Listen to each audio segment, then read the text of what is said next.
and was very lucky to get acquainted with Paul McCartney and work for him for Flowers in the Dirt tour and Off the Ground. On and off for about 3 years, only in the States, but did a lot of shows with him, got to meet him, got to meet the family, and he inspired me to go on to sing and play Beatle music. And from there on, I started shifting gears towards that and playing bass and singing, and then eventually started some, different various Beatle shows. Now, at one point, didn't you guys actually go to Liverpool and you performed Yes. at the famous Cavern Club where the Beatles themselves had started out? Tell us about that. How did Yes, that I come went about? there about 4 years in a row with a band called the Remnants. And it was a wonderful experience to play in the Cavern Club, to play in the Royal Court Theatre, and to do all those shows where they did them, and to play amongst other great musicians too, with bands like the Fab Four and 1964 who came with us. And it's a week-long festival. It's just wonderful. Now, when you guys do Beatles, you really care about the details. Everyone in the band learns the parts the way they were originally written and recorded. They do their respective parts.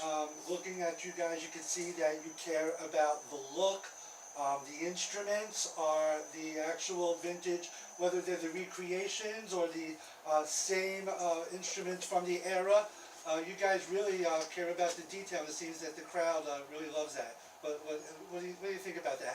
How far do you guys go to You try to go recreate the magic? You try to go as close as possible with the equipment and the look and the right clothes and the right posture, the right mannerisms, and you do your best. And other than that, you just hope for the best. And Rob, now you have been playing with Fred recently with the Imagine John band. Yeah. And now tell us about the Imagine John band and what that's all about. Well, that was got together. Fred had asked me to participate in it, and it's right up my alley because John Lennon is, one of my idols. But he has a friend who not only looks like John, but he's got the stage presence, and he actually looks like John. I was kind of taken by that. I thought that would be a cool thing to do, even though we don't dress up as John's sidemen.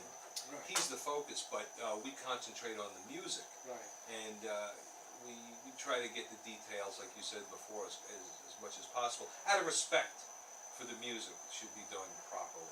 Yeah, and I understand you guys did a show recently on Long Island. Yes, a few we months did. ago? We did a show at the Great Neck Arts Center, which now I think is called the Gold Coast Arts Center in, obviously, in Great Neck. Right. But yeah, and we sold the place out, which was unbelievable. Nobody ever heard of us, I don't think.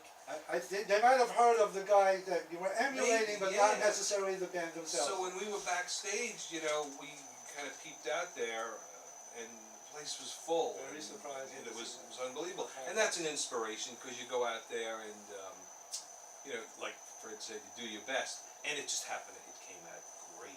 Now I saw some video from that, and am I mistaken when I say that everyone seemed to be singing along with almost every song? Yeah.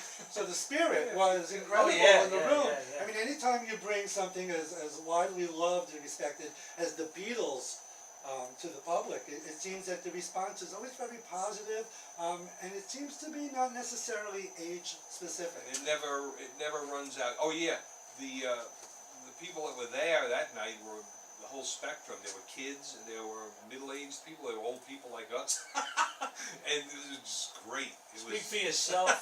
Now, before you did this, tell us what some other kind of music you've played over the years and how it led up to being with Imagine. Well, I've always had a big, there was a big area where we did Beatles songs. No matter what band I was in, we would always cover a Beatles song or two, just because it's so much fun to play, and that's what really. Now, were these bands that were gigging on Long Island? Yeah, sure. Yeah, I have another band that I work with that we do a lot of original material. That's the James Tom Thing. Okay. They're on YouTube also, and it's all original material, but the influence is obvious when you listen to it. Not any kind of blatant rip-off, but we can't hide our influences, and we shouldn't. No, you wear it on your sleeve, but proudly. Right, so we do our own lyrics, our own music, and we have, you know, a few things that were done. And in fact, that was one of the things that charted for us. We made a recording, What Is This Thing Called Tom? That was the name of it. And that actually got airplay in Hawaii. It made number 11 in one of the Hawaiian stations.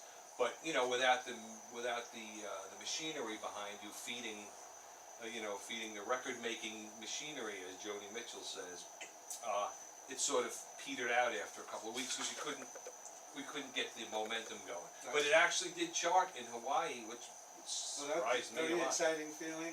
Oh, it's a great feeling, yeah, absolutely. But you know, that's not why you do it. You do it because you want to play. Right, and it comes across as a pure, Yes. joyous love that you have for the music, and I think people respond to it when that's the case. It does. Now, before I go back to Fred, I just want to mention and thank again Mr. Jeffrey Bloom. And let me tell you a little bit about Mr. Jeff Bloom, who usually mans this spot, and I'm filling in for him tonight. Although this might be the beginning of something wonderful and beautiful, the Musicians Buzz radio show. But what Mr. Bloom does is he's a mediator. Let me tell you about him. Before going through the lengthy and costly legal process, you speak with Mr. Jeffrey Bloom to find an out-of-court solution first. More often than not, parties who are of a mind to settle their differences are able to do so amicably. So in other words, saying you don't have to necessarily go for a lawyer, go for the full cost of it. I'm going to tell you a little bit more about it.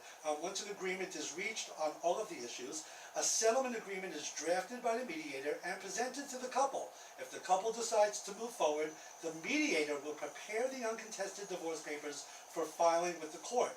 There's no need for either party to appear in court, and the divorce process is completed within months after all papers are filed with the court. Online dispute resolution, also referred to as ODR, is also available.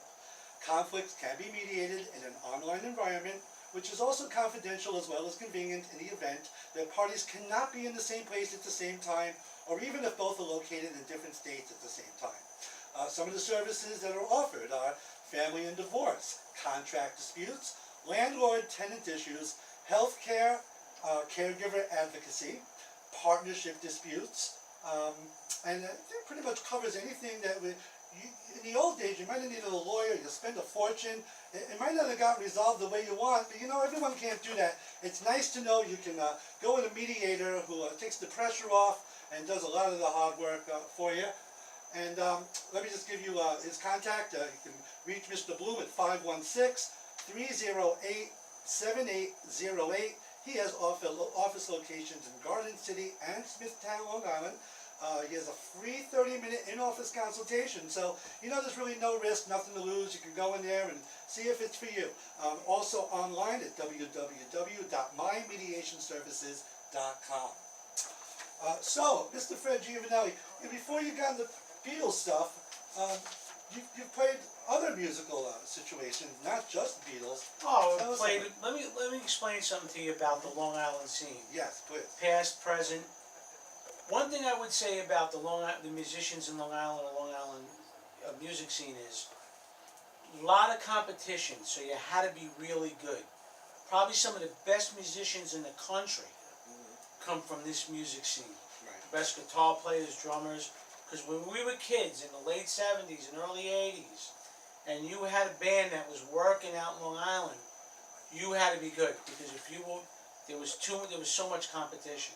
Now, what's going on today as opposed to what you're talking about Well, back in the day? it shifted, believe it or not, a lot more towards tribute bands than the party band. Okay, you know, still there's some great party bands like 45 RPM who do all the 70s and 80s one-hit wonder cheese ball songs, but they're great at it. Yeah, there's always a crowd for that kind of stuff. And you know, all the girls come to see them, and all the guys come to see the girls. You said the magic word, the Right. girls. That's And they pack the place. This is why men become musicians. They're all and all those guys, everybody in that band is musicians.